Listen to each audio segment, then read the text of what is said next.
Isha, Ishvi in Ashwin. Sakka vaikkum palagaram. Adukku Ishvi in Ashwin. நானும் எங்கள் கட்சியினுடைய பொள்ளாச்சி சட்டமன்ற தொகுதி வேட்பாளருமாகிய நித்யானந்தமும் திராவிட முன்னேற்ற கழகத்தினுடைய தலைவரும் மதச்சார்பற்ற கூட்டணியின் தலைவருமான முதலமைச்சர் அவர்களை சந்தித்து மீண்டும் முதலமைச்சராவதற்கான அந்த வாழ்த்துக்களை அட்வான்ஸாக இன்றைக்கு தெரிவித்திருக்கின்றோம். எங்கள் கூட்டணி வெற்றி பெறுவது உறுதி என்பதை களத்திலே நாங்கள் பார்த்துவிட்டு வந்திருக்கிறோம். கருத்து கணிப்புகளை எல்லாம் தாண்டி இன்னும் அதிகப்படியான தொகுதிகளிலே எங்கள் கூட்டணி வெற்றி பெறும். தனிப்பெரும்பான்மையோடு திராவிட முன்னேற்ற கழகம் ஆட்சி அமைக்கும். அப்படிப்பட்ட கள நிலவரங்களைத்தான் நாங்கள் களத்திலே பார்த்திருக்கிறோம். இன்றைக்கு தமிழ்நாட்டினுடைய 5 ஆண்டு கால வளர்ச்சி தொடர வேண்டும் என்று சொன்னால் திராவிட முன்னேற்ற கழகம் ஆட்சிக்கு வர வேண்டும் என்று மக்கள் விரும்புகிறார்கள். இந்த 5 ஆண்டு கால ஆட்சியிலே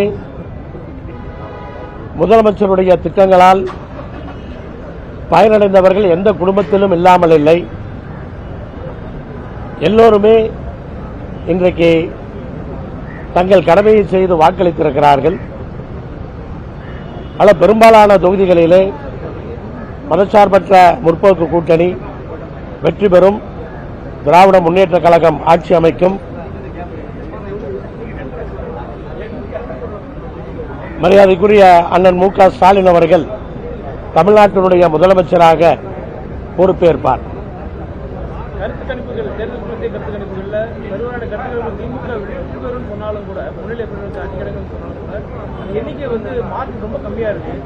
கூட்டணியில சேர்ந்து 125 140 சேர்க்கும் போது திமுக கூட்டணி ஏற்கனவே காங்கிரஸ் உள்ளிட்ட கட்சிகள்லாம் கூட்டணி ஆட்சி வேண்டும் அப்படிங்கிறத வலியுறுத்தி இருக்காங்க. அதுக்கு இந்த தேர்தல் வழிவகுக்குமா?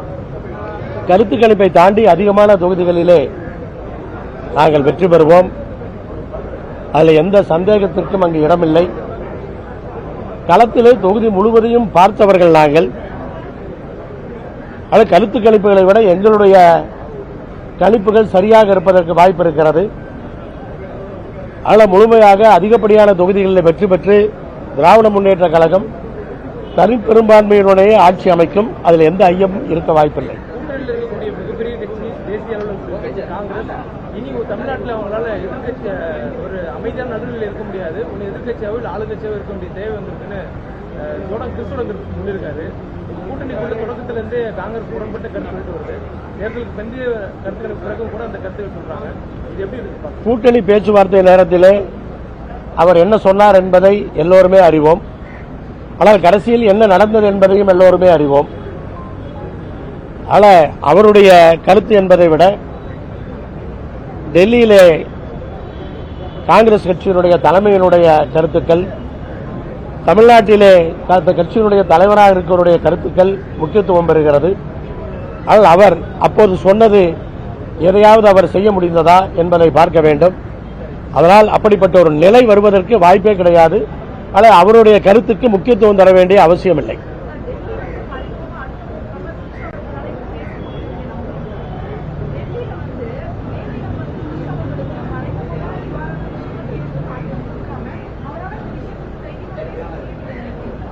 அப்படித்தான் கூட்டணி பேச்சுவார்த்தை நேரத்திலும் நீங்கள் கேள்விகளை கேட்டீர்கள். அப்போதும் நாங்கள் சொன்னோம், கடைசியிலே டெல்லியில் இருக்கிற தலைவர்கள் எடுப்பதுதான் முடிவாக இருக்கும் என்று சொன்னோம். கடைசியிலே கூட்டணி எப்படி அமைந்தது என்று உங்களுக்கு எல்லாம் தெரியும். ஆனால் அவரை பொறுத்தவரை அவர் தன் சொந்த கருத்தாக அதை சொல்லிக் கொண்டிருக்கிறார்.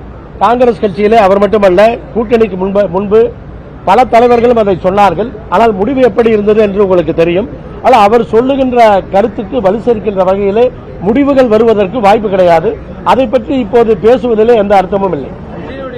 வாக்கு வங்கிங்கிறது இந்த தேர்தலில் 20% வரைக்கும் இருக்கக்கூடிய வாய்ப்பு இருக்குதா? தேர்தலை பிந்தைய சொல்றாங்க. யாருக்கு சாதகம் யாருக்கு பாதகம்? திமுகவுக்கு அதிமுக? வாக்குகள் இருக்கலாம். ஆனால் அதிமுகவினுடைய தலைமை பலவீனமாக இருக்கின்ற காரணத்தினால் அந்த வாக்குகள் தமிழக வெற்றி கழகத்திற்கு சென்றிருப்பதற்கு அந்த வாய்ப்பு இருக்கிறது. பாரதிய ஜனதா கட்சி சொல்லுவதை அதிமுகவுடைய பொதுச் செயலாளர் கேட்டு நடக்கிறார் என்பதெல்லாம் மக்கள் மத்தியிலே இன்றைக்கு சென்று சேர்ந்திருக்கிறது. அப்படி இருக்கிற சூழலில் அங்கே அந்த தலைமை பலவீனமாக இருக்கிற காரணத்தினால் அதிமுகவுடைய வாக்குகளை தமிழக வெற்றி கழகம் எடுத்திருப்பதற்கான அந்த வாய்ப்புகள் இருக்கிறது. அதேபோல அதிமுகவிலேயே பிஜேபி கூட்டணியை விரும்பாதவர்கள் இருக்கிறார்கள். அவர்களெல்லாம் கூட தமிழக வெற்றி கழகத்திற்கு வாக்களித்திருக்க அந்த வாய்ப்பு இருக்கிறது. எங்களுடைய வாக்குகளை பொறுத்தவரை நாங்கள் தொடர் வெற்றி பெற்றுக் கொண்டிருக்கிறோம். அதில் எந்த அவநம்பிக்கையும் யாருக்குமே கிடையாது. அப்படி நம்பிக்கையோடு எல்லோரும் இருக்கிறார்கள். அப்படி இருக்கும் பொழுது எங்களுடைய வாக்குகள் பிரிவதற்கு அந்த வாய்ப்புகள் ரொம்ப கம்மி. மைசூர் பா பாதுஷா ஆஷ்வி இன் அஸ்வின் சொக்க வைக்கும்